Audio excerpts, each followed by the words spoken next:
பேஸ்புக்ல பட்ட அடியும் காயமும் இன்னும் எந்திரிக்க முடியலன்னு பேசிட்டு இருக்கிறப்பவே இந்த வாட்ஸ்அப் மாதிரி சிலதெல்லாம் வந்து அது சின்ன சின்ன சைத்தா மாதிரி வருது இடையில. அதுல இவனுங்க பண்ற அலிம்பும். இதுல பொல்லாத ஒரு பட்டன் ஒண்ணு இருக்குதுங்க, ஷேர்னு ஒரு பட்டன். என்ன வந்தாலும் அமுத்தி விட்டுறான். போ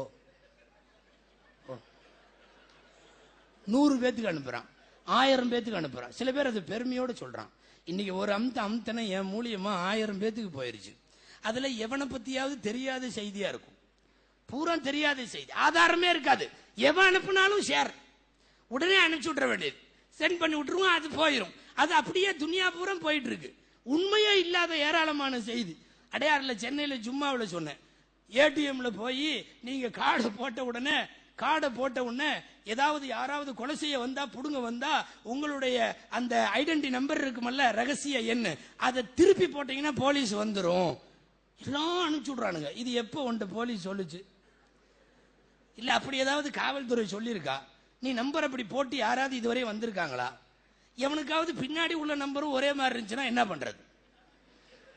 ஏங்க 3223 ஒருத்தருக்கு பின்கோடு, ஏடிஎம் உடைய கோடு நம்பர் 3223.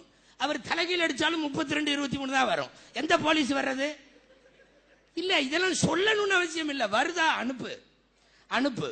பொல்லாத பயலுவோ மாசத்துல 4 தடவையாவது அந்த மக்கா இமாம் சுதேசியை மௌத்தாக்கிறானுவோ.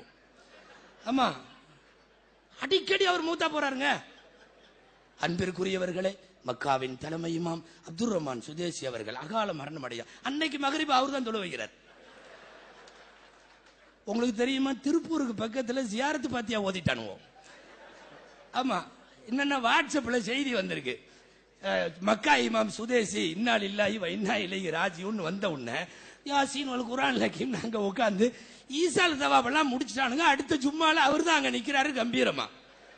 இப்படி நிறைய பேத்த மௌத்தாக்கி நிறைய பேத்தோட பொழப்புக்கு எடுத்து நான் சொல்ல வருவது, ஊடகங்களுடைய வளர்ச்சி, மீடியாக்களினுடைய பல்வேறு பரிணாமம், குறிப்பாக இன்றைக்கு வாட்ஸ்அப் வரையும் வந்துவிட்ட இது போன்ற செய்தி பரவல்கள், ஒரு பக்கம் ஒழுக்கக்கேட்டை, தவறான அவதூறுகளை, முதல்ல இந்த ஷேர் பட்டன்ல கையே வைக்க கூடாது.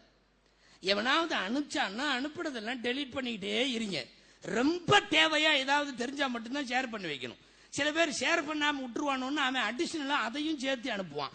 நீ 10 பேத்துக்கு அனுப்புனீன்னா அல்லாஹ் தாலா உனக்குமா, நாம உடமை ஏதோ இலவசமா நன்மை வந்து அக்கௌண்ட்ல உழுகிற மாதிரி தெரியுது அப்படின்னு சொல்லி நிறைய பேர் ஷேர் பண்ணி அக்கௌண்ட்ல நன்மை உழுகல, பாவம் உழுந்து கிடக்கு நிறைய.